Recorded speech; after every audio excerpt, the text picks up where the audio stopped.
what you hear in the background is not hiss, it's not static, it's actually the rain. So my system, yes, is still not fixed. I'm still recording with an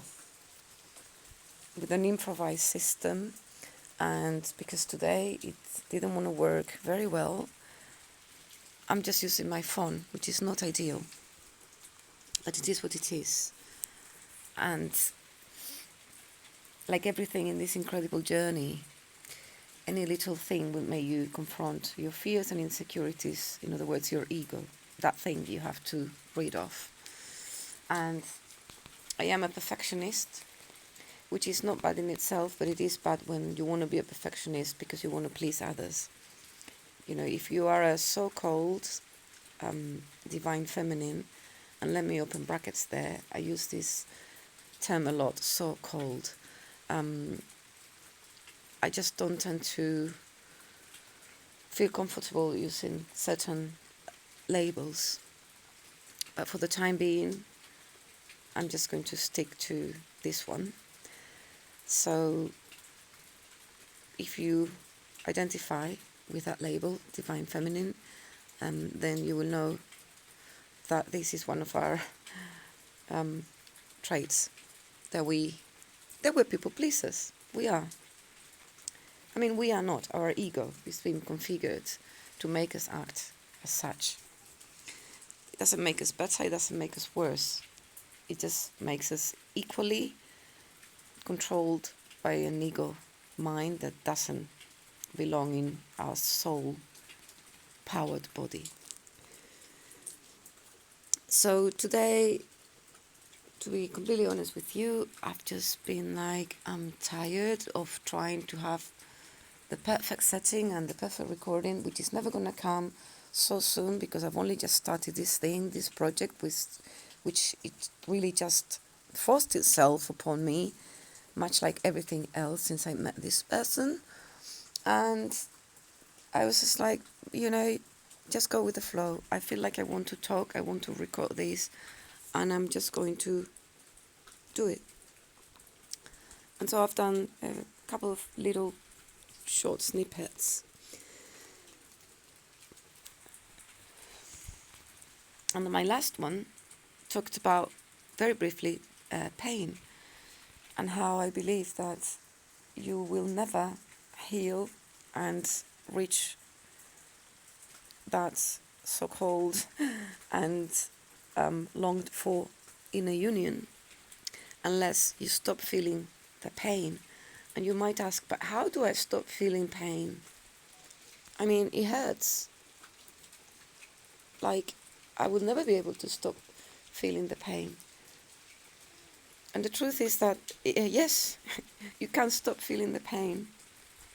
And the way to do it is by doing the opposite of what we've been taught or led to believe that we should do. Because they've told us that when we are in pain, the best way forward is going to be to stop the pain. And it kind of makes sense. We don't like pain. Who wants to be in pain if you can stop it? But, like everything else in the spiritual realm, you have to do the opposite of what you think you have to do. Because the things that we are supposed to be doing are governed by the ego. And the ego, as I see it, is a virus that's been implanted in our consciousness to interfere with our true power, with the soul's power. So when you're in pain, when you've been hurt, in this case by your soul important person, but really in every situation, you have to embrace the pain. You have to say, welcome. I see you as an opportunity for growth, and more importantly, or equally importantly, so that next time I won't feel the pain so strongly. And it's as simple as that. And just like everything else in the world of the soul, what's simple is difficult because we have made it difficult by overanalyzing through the ego mind. But everything that's perfect and beautiful as a soul, it's actually simple. Which doesn't mean it doesn't require hard work. For us, it's going to require hard work as humans, because we have a lot of programming to deconstruct. And yeah, think of the pain really as a beautiful opportunity to let go of that which you no longer need. Because if you don't, the ego is going to continue to use it against you over and over and over and over again until you say, enough is enough, welcome the pain. You have to embrace the experience. So, okay, next time when you feel hurt by a person or a situation, and as your mind begins to write the narrative of blame against them, reverse the process. Take it out of the nonsensical ego mind and take it into your consciousness. Your soul-driven consciousness, where it's actually meant to be, and ask yourself why you are feeling this pain. And when you have the answer, then you will have gained the necessary maturity to stop feeling that pain. And it's easier said than done. Today, I am in pain. It's really not as bad as it used to be.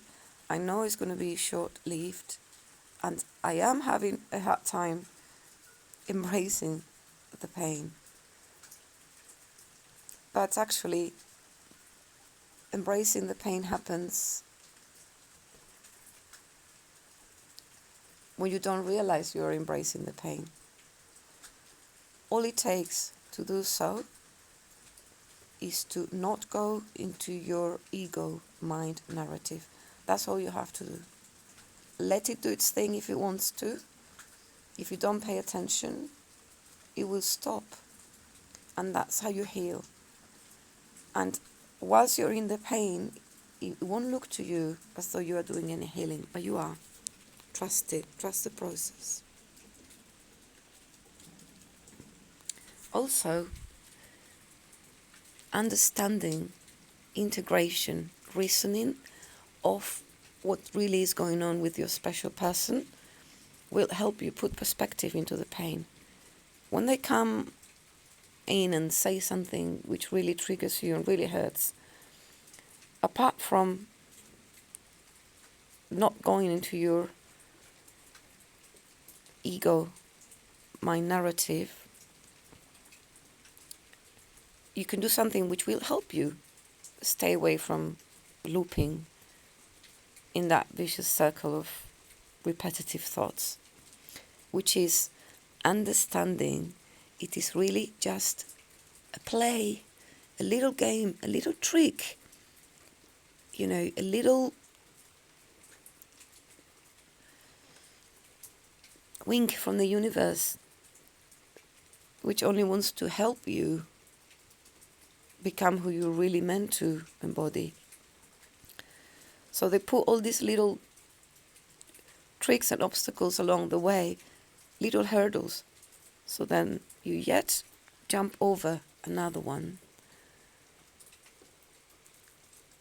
And one thing I've realized is that whatever happens down here in the so-called 3D plane, the 5D representation of it tends to be its exact opposite.